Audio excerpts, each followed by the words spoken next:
Hey everyone, welcome to my channel. My name is Alvin and I'm super excited to be showcasing a few of the plants that I have acquired over the first couple months of 2021. If you watched my video from last week, or if you can tell from the video title, they will be a bunch of Hoyas. If you haven't watched my video from last week, I invite you to watch it and get to know a little bit more about me and my plants. So I have 12 different Hoyas to show you guys today. There's no particular order to how I'm going to show them. They're all just kind of sitting beside me, so I'll kind of grab them as I go. But there is one special Hoya that I'm going to save to the end, so please stay tuned because that one is going to be pretty cool. The first one that I have here is Hoya Memoria. So I like this one because of the small to medium-sized narrow leaves. It also has a bit of this faint speckling on it as well, which is pretty cool. I heard the blooms on this Hoya actually smells like caramel, so I am super excited to hopefully have this one bloom for me one day so that I can smell that delicious caramel goodness. The second Hoya that I have here is Hoya Walliniana. It's got these small little leaves with a little bit of speckling on it. The leaves on my plant currently has this purple tinge to it as a result of sun stress. If you're not familiar with sun stress, some Hoyas will become more purple or red in color as they are exposed to more sun or light.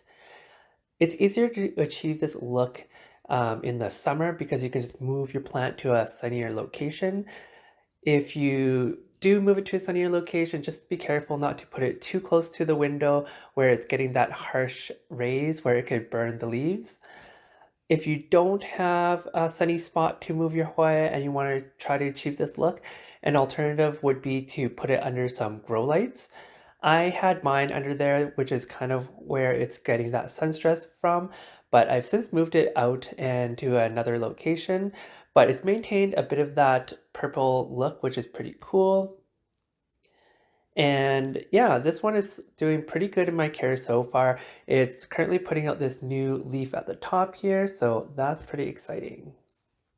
The next Hoya that I have here is Hoya Parasitica Heartleaf Splash. So the leaves on this one is a bit bigger than the previous two Hoyas that I showed you.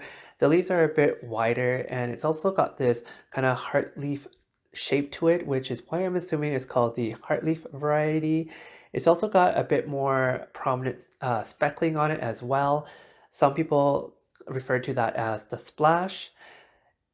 This one came to me with just the 3 leaves, but since it's been in my care, it's put off this long new growth up here, and it's also got a new growth point just down here as well. So yeah, I'm super excited to have this one grow for me. The next plant that I have here is Hoya Sangii. The leaves on this one is a bit small, similar to that of the Walliniana, and it doesn't have speckling like the previous Hoyas that I showed you.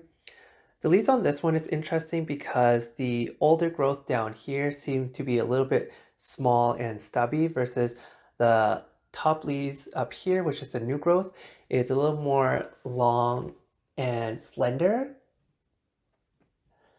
So I'm interested to see how it'll continue growing, whether it'll continue with these small stubby leaves or it'll grow the long slender ones.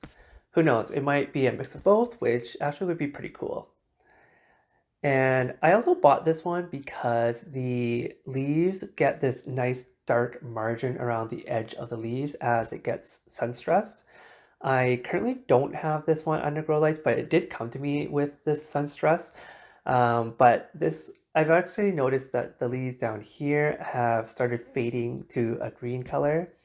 But this one I might put in a sunnier spot come summer to hopefully bring out that dark margin again. The next Hoya that I have here is Hoya Obscura. The leaves on this one is about medium sized and it doesn't have any speckling, but I love this Hoya because it's one of the Hoyas that really showcases the beautiful effects of sun stress.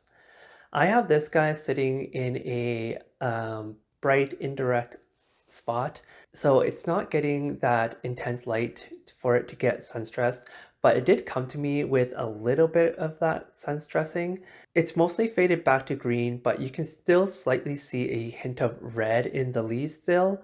But if you give this Hoya some more intense light, the leaves on this Hoya turn into a very vibrant red, which looks super, super cool. So I'll probably move this guy to a sunnier spot in the summer to hopefully achieve that awesome sun stress look. The next Hoya that I'll show you guys is this Hoya Rebecca. This plant is a hybrid between the Hoya Obscura that I just showed you guys and Hoya lacanosa Langkawi Island. The leaves on this one is smaller and darker in color compared to the Obscura. These traits seem to be more characteristic of the lacanosa parentage. With the Obscura gene, this plant also sun stresses very well. Because the leaves are darker compared to the Obscura, I don't think it's going to get that vibrant red color, but rather the more purple tinge similar to that of the Walliniana. So I'll probably move this one to the same spot as the Obscura come summer so that it can also get that nice sun stress look. The next Hoya that I have here is Hoya Sigillatis.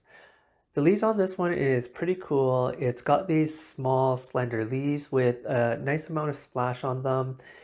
I currently have this one growing under grow light, so it's getting that nice sun stressed look. The pigmentation on this is pretty cool. It's got this nice purple tinge to it. And it's also putting out this nice new growth at the top there. So I'm pretty excited to have this one growing for me. The next Hoya that I have here is Hoya Kentiana Variegata. The leaves on this one is pretty cool. They're long and slender and they have this nice yellow variegation on the inside of the leaf. This Hoya reminds me a lot of the Hoya Crimson Princess in that regard. This Hoya also sun stresses really nicely.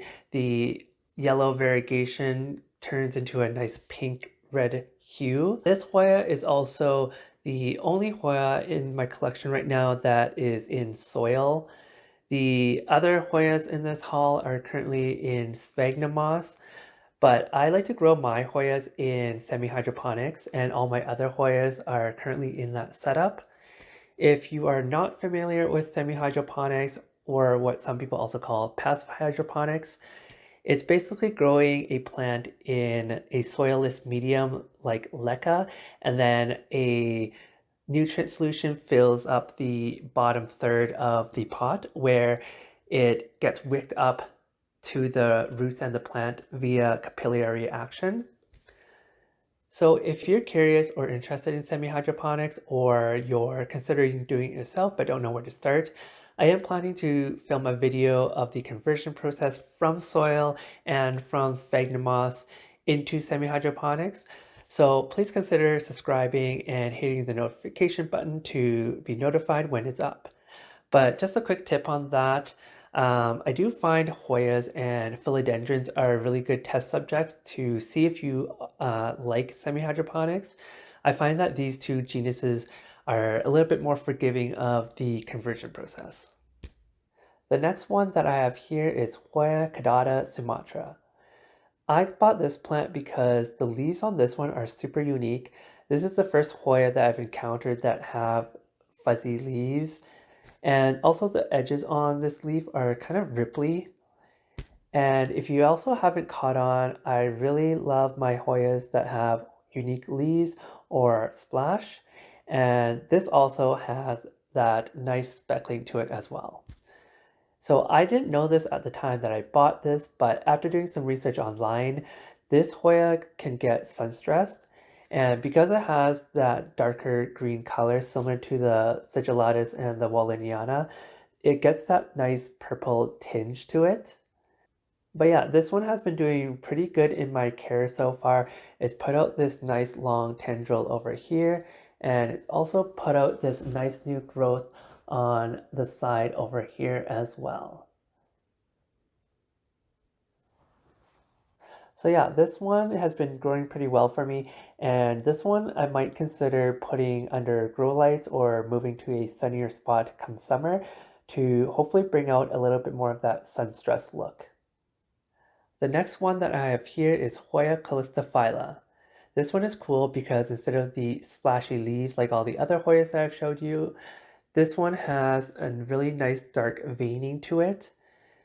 This is the only Hoya in my collection so far that has this dark veining characteristic, but there are a bunch of Hoyas out there that have a similar look that I would love to add to my collection one day. Alright guys, we are almost there. This is the second last Hoya that I have to show you guys, and I am going to butcher its name, but I also don't feel too bad about it because it seems like everyone else has trouble pronouncing plant names. But this one here is Hoya Valmayoriana. Hoya Valmayoriana. Yes. I feel like this is the hardest plant to pronounce in my collection so far. But this one here has a bit of veining to it, similar to that of the Callistophylla, except that it's not as prominent. If I were to see this plant from a distance, I probably wouldn't be able to tell it has that veining, whereas the Callistophylla has that more dark colored feature so that I could probably tell. So surprisingly enough, I actually didn't buy this one for its leaves. I actually bought this one because of its blooms. If you Google this one online, the blooms on this one are really striking. It's got this vibrant orange creamsicle color with a pop of pink in there. So I'm hoping that this one will eventually bloom for me so that I can have that awesome bloom in my home. This is the last Hoya that I have to show you guys. It is a pretty special one. I did get this one from a local plant shop here, but it is considered a little bit harder to obtain in the prairies. And some people do call it a rare Hoya, but it is the Hoya Krohniana Black. I haven't been able to find too much information on this one yet, but I'm hoping to take a deeper dive. But essentially, this is the black leaf form, so it's supposed to give me dark colored foliage. And in my previous video, I mentioned that the coolest plant in my collection was my Raven ZZ because of its dark foliage. So, of course, when I saw this guy that's supposed to give me dark foliage, I knew I had to get it. I currently am growing this one under grow lights because some growers and collectors say that it helps bring out the dark foliage. I just hope that it's not a form of sun stressing, but rather it is a similar growth habit to the Raven ZZ where it grows out green and then it turns into that dark color as it matures. But yeah, I am super excited to add another dark colored foliaged plant to my collection. So that is it for this Hoya haul. I am super excited to have added all these Hoyas to my collection. Let me know in the comments below if there was a Hoya that caught your eye that you might want to add to your collection. Thank you guys for watching. Please give me a thumbs up if you like this video, and I'll see you guys next time.